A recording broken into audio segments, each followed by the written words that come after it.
esta ONG. ¿Cómo está, Cecilia? Buen día. Hola, ¿qué tal, Cecilia? ¿Qué tal? Buen día. Gracias por el llamado.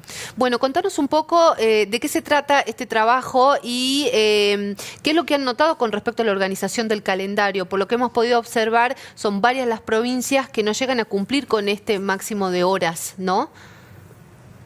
Sí, como decías, el año pasado, por resolución del Consejo Federal, las 24 provincias se comprometieron a garantizar no ya como se venía estableciendo desde la ley de los 180 días de clase en 2003, ya hace más de 20 años, un compromiso de días anuales de clase, sino de horas, Claro. Sí. mínimas, un piso de horas, que es una medida, digamos, mucho más concreta, de 700 horas para todos los estudiantes del nivel primario. Sí. Lo que el informe revela, luego de una sistematización de la publicación de los calendarios escolares, ahora en el inicio de clases, por parte de los 24 ministerios de educación, salvo del Catamarca, que no lo presentó, es que con los calendarios presentados, contemplando los feriados y contemplando las jornadas de formación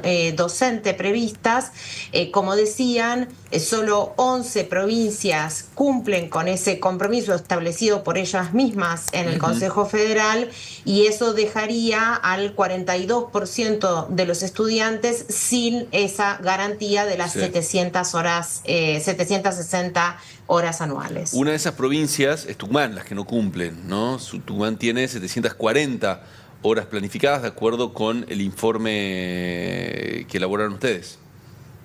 Exacto. Exacto.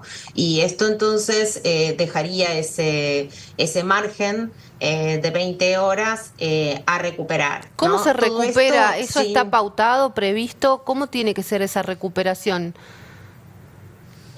Bueno, esa recuperación puede ocurrir a través de tareas, a través de plataformas, hay, digamos, divergencias entre las provincias, incluso entre las escuelas que tienen también su margen de acción. Sí. Lo que sabemos por la pandemia es que el tiempo de interacción entre el docente y su grupo es irreemplazable, ¿no? Que Claro. no hay como ese tiempo, por lo cual estando en estos días previos al inicio de clase es muy importante resaltar de cara a la sociedad la importancia de que las chicas y los chicos asistan a la escuela, Sí. ¿no es cierto? Claro. Porque una cosa es el tiempo teórico, digamos el tiempo planificado, que es el tiempo del que venimos hablando, y otra cosa además es el tiempo real, digamos, de efectiva asistencia, presencia de los chicos y las chicas y los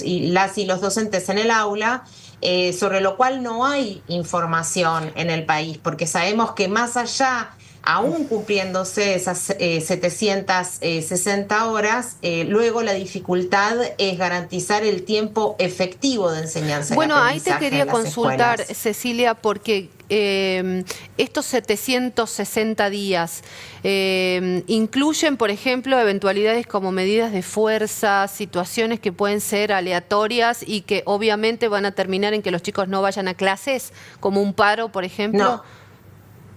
No, porque esos paros es imposible preverlos, Claro. entonces O sea, que podrían ser justamente menos días.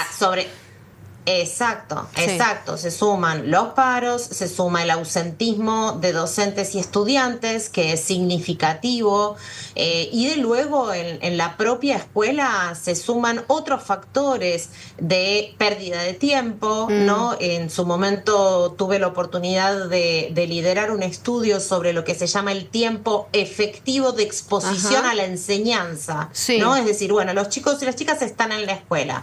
¿Cuánto tiempo se pierde digamos, cuando suena el timbre, la recepción por parte del director, hasta que están en el aula, hasta que se acomoda el clima para el aprendizaje, Sí, sin sí. contar con la dispersión del celular, ¿no es Claro. cierto? Y sin contar con lo que decía antes, que es muy importante y no hay medidas precisas en todas las provincias, con lo que tiene que ver con el ausentismo de los docentes y de los estudiantes, que no era una problemática demasiado significativa en la Argentina y que empieza a hacerlo. Y ahora, ¿qué pudiste observar con este último estudio que decís?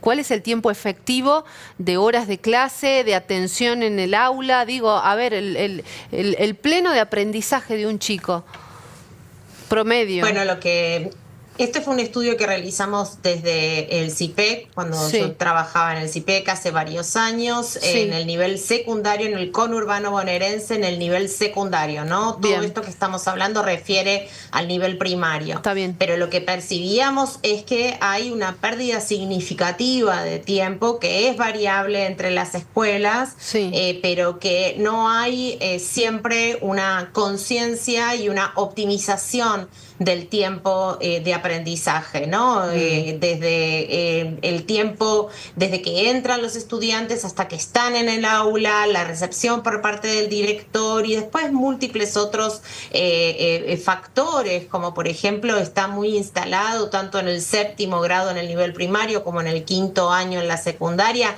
todo el tiempo que implica la preparación del viaje de egresados, en fin, ahí hay muchas cuestiones que afectan el tiempo efectivo, que el nombre técnico es de exposición a la enseñanza, ¿no? Cecilia, aquí en Tucumán, perdón, Caro, se implementó el año pasado y como una medida que fue muy celebrada por las autoridades educativas, 1 hora más de clases en las escuelas públicas, ¿no? Creo que pasaron de 4 o 5 horas diarias. Básicamente en muchos casos para que lleguen más cerca el mediodía y por ahí puedan recibir los chicos una comida en la escuela, ¿no? También tenía esa finalidad. ¿Crees que este tipo de sistemas ayudan, colaboran o que en realidad suman más tiempo en la escuela pero no suman exposición a los conocimientos como decías vos recién? Bueno, la verdad es que a priori es una medida que puede ayudar. En su momento, personalmente hice un estudio sobre extensión de la jornada escolar en el nivel primario y esto es un modelo que se había iniciado en su momento en la provincia de Río Negro. Tiene ciertas dificultades operativas por los horarios de las familias, por el traslado de los docentes, pero la verdad es que es una medida interesante para ampliar ese tiempo sin necesidad de ampliar la infraestructura, ¿no es cierto? Es decir, dentro de la jornada simple, poder sumar un tiempo, a veces media hora en el inicio, media hora al mediodía, digamos, con la intención de ampliar ese tiempo. Sin embargo, la provincia de Tucumán no ha implementado, no está implementando en este momento, esta hora, y es el caso de la mayoría de las provincias. Son pocas las provincias que están sosteniendo esta política en este momento, en buena medida también a raíz de la reducción presupuestaria de la Secretaría Nacional de Educación. Te hago una pregunta con respecto a cumplir con el calendario y los 180 días de clase. ¿Qué pasa para quienes no respetan esa ley, esa norma? Digo, porque hay provincias que no lo cumplen. Lo que estipula la norma es que deben recuperarlo. Realmente no creo que haya demasiadas herramientas de sanción. Se supone que es un compromiso gubernamental conjunto entre el nivel nacional y el nivel provincial. Claro. Bueno, Cecilia, gracias. Gracias. No, al contrario, gracias por el interés y por poner este tema en la agenda. No, por favor. Bueno, ahí está, doctora en educación Cecilia Veleda, contándonos un poquito sobre el calendario educativo, ¿no? Y qué va a pasar en la mayoría de las escuelas este año. Muy bien. Hacemos una pausa.